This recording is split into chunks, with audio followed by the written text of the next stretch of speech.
Ибрахим ата кесенесі Шымкент қаласының Сайрам тұрғын алабында орналасқан.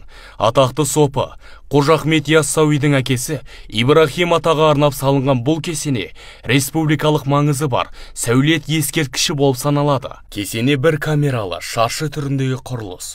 Халық арасында рухани азық беретін, арман тілектерді қабыл ететін, адасқанға жол көрсететін, қаңғырғанға пана болатын, ауруды емдейтін, тынысты кеңейтетін қасиетті, киелі әулиелі жер болып саналады. Ибрахим ата кесенесінің алаңы 7-2 шаршы метр, ал ұзындығы 8-25 шаршы метрді құрайды. Ғимарат бір орын жайы бар, 2 деңгейлі болып келеді. Оңтүстік жағында кіреберіс, батыс жағында ағаш жақтаулы терезе орналасқан. Ішінде қабір қалдығы сақталған. Кесене Ұлы Жібек жолы мен түркі тілдерінің тарихын танып, мәдениетін зерттеген саяхатшылар мен зиярат етушілер ұмтылған киелі орын болып есептеледі. Сізді де осында күтеміз.